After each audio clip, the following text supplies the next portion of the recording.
Welcome back. No rest for the weary. The sun has finally gone down, so I can start working on this project tonight. I had to wait until night fell because this was what I found when I came home this afternoon.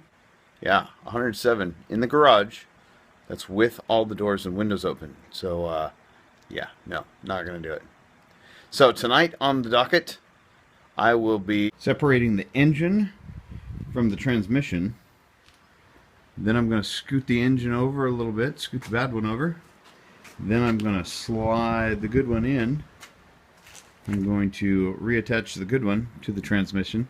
And then I will commence moving all of this goop, the functional stuff, from the bad engine over to the good engine. And all this stuff looks much better on the good engine, but it's all been cut when they pulled it out of the donor vehicle. So I gotta switch all this stuff over.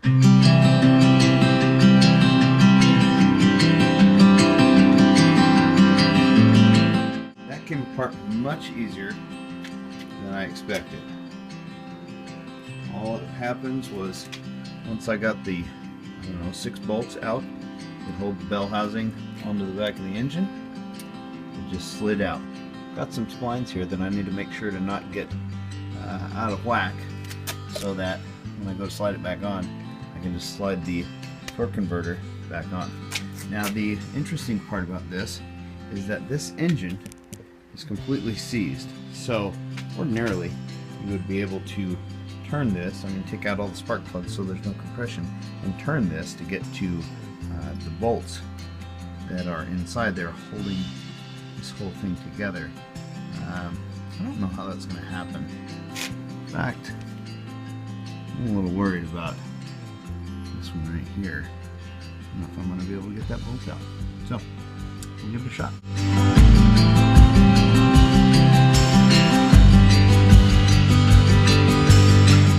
Well, I'm having a real serious issue here. There are 4 bolts that hold this flywheel and torque converter onto the plate behind it. And there are 3 spots that bolts could be stuck where I couldn't get them out. This piece of casting and this thing right here and that same piece of casting on the other side.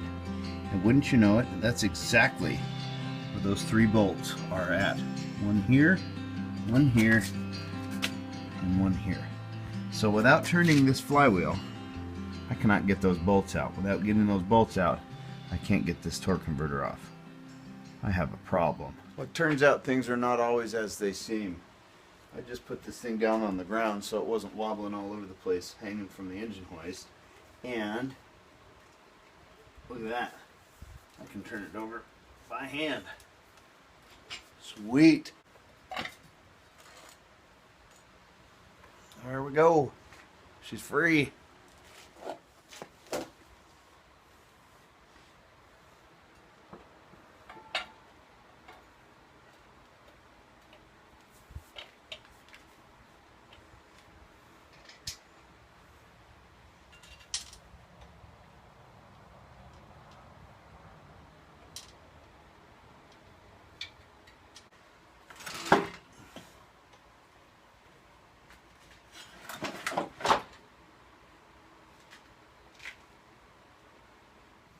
I'll now go ahead and spare you the footage of the next hour and a half of my life that was spent with that transmission going on and off and on and off while I tried to line up the splines on the torque converter. It's not always the case, but in this particular instance, it is far better, I've learned through trial and error, to go ahead and put the torque converter, spline it up on the transmission where you can move it around independently, and then mate it up to the engine where you will have a little bit of room to be able to see the holes where the bolts go. Also, make sure to take out the spark plugs if you're going to try to turn over the engine by hand. So that's all that I've got for this session. We're making progress, we're getting closer, and I hope to have this engine going back in maybe tonight, maybe tomorrow. So, thanks for watching. Give it the thumbs up if you liked it, and give it a thumbs down if you didn't like it. Make sure to subscribe and check back later.